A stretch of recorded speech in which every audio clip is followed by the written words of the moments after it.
আসসালামু আলাইকুম ভিউয়ার্স, আবার আমি একটা নতুন ভিডিও নিয়ে চলে এলাম। আজকে আমি বাড়িতে বানাচ্ছি মজারেলা চিজ। চলুন রেসিপিটা দেখে নেওয়া যাক।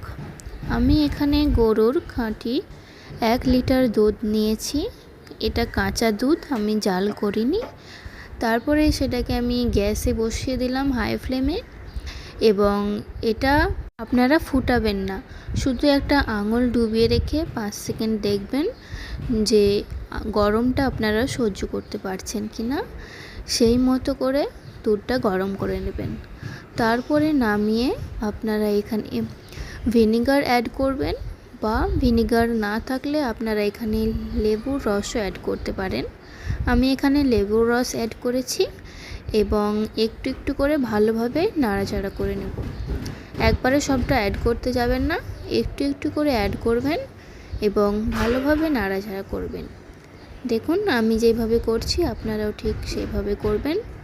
দেখুন এরই মধ্যে আমার চিজের যে গোটা গোটা দানা ভাবটা থাকে সেটা তৈরি হতে লেগেছে। দেখতেই পাচ্ছেন আমি কিভাবে করছি, আপনারাও ঠিক এই রকমভাবে করে নেবেন। দোকান থেকে চিজ কিনে আনা খাওয়া মানে বাড়িতে তৈরি করবেন খাঁটি আর কোনো কেমিক্যাল প্রিজারভেটিভ ছাড়াই। আপনারা খুব সহজেই বাড়িতে মজারেলা চিজ বানিয়ে নিতে পারবেন। দেখুন আমার চিজগুলো আস্তে আস্তে তৈরি হচ্ছে। এভাবে আপনারা যতটা লেবু লাগে ততটা লেবুর রস দিয়ে আপনারা এভাবে এটা তৈরি করে নেবেন।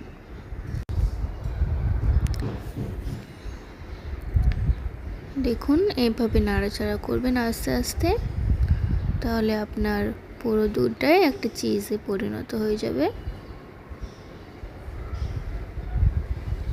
দেখুন আমার পুরোটাই ভালোভাবে হয়ে গেছে। দেখুন এখন থেকেই কতটা স্ট্রেচি লাগছে আর কতটা সুন্দর লাগছে দেখতে।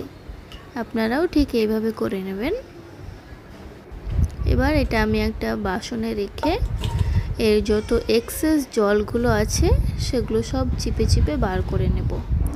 দেখুন এইভাবে আপনারা সমস্ত এক্সেস জলগুলো চিপে চিপে বার করে নেবেন। এখন থেকেই এর মধ্যে একটা স্ট্রেচি ভাব চলে এসছে, যেটা আমাদের চিজে থাকা দরকার। দেখুন এতে যাতে একটুও জল না থাকে, ভালোভাবে চেপে চেপে আপনারা জলগুলো বের করে নেবেন। আমি এখানে একটা হাতে করেছি কারণ আর এক হাতে আমার ক্যামেরা ছিল, আপনারা 2 হাতেই চেপে চেপে করে নেবেন। তারপরে যে জলটা এখানে আছে তার মধ্যে লবণ দিয়ে আপনারা গ্যাসে চাপিয়ে দেবেন, আবার হালকা গরম করে নেবেন। তার মধ্যে সেই চেপে রাখা চিজটা আপনারা ডুবিয়ে 5 থেকে 10 সেকেন্ড রেখে দেবেন। বেশিক্ষণ রাখতে যাবেন না, 5-10 সেকেন্ডে রাখবেন। তারপরে সেটাকে আবার তুলে নিয়ে আপনারা এক্সেস জলগুলো নিংড়ে বের করে দেবেন।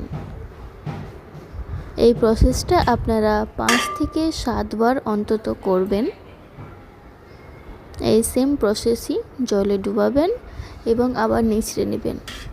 এতে আমাদের চিজটা একটু সল্টি হয়, এখানে কোনো স্বাদ হবে না, তাই আমি এখানে নুন দিয়ে জল এভাবে করলাম, তাহলে চিজটা আমাদের একটু সল্টি হবে। দেখুন আমি এক্সেস ওয়াটারগুলো চিপে বার করে দিচ্ছি। এই সেম প্রসেসটা আপনারা 5 থেকে 7 বার করবেন। এর মধ্যে যাতে একটুও জল না থাকে, ভালোভাবে প্রসেসটা আপনারা করবেন।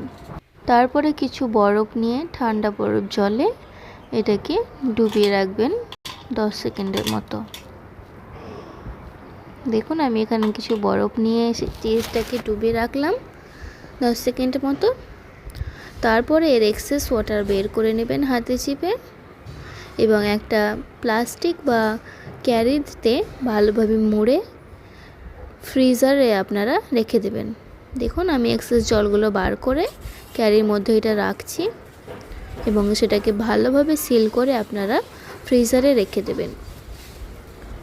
5 থেকে 6 ঘন্টা রাখবেন, তাহলে আমাদের চিজ সেট হয়ে যাবে। আমি আমার ছেলের জন্য পিৎজা তৈরি করব, তাই এই চিজটা হোমমেড বানালাম।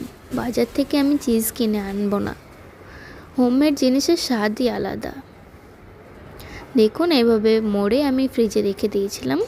আমার ভিডিও আপনাদের ভালো লাগলে লাইক, শেয়ার, কমেন্ট করে যাবেন এবং সাবস্ক্রাইব করে যাবেন। ওকে, বাই ভিউয়ার্স।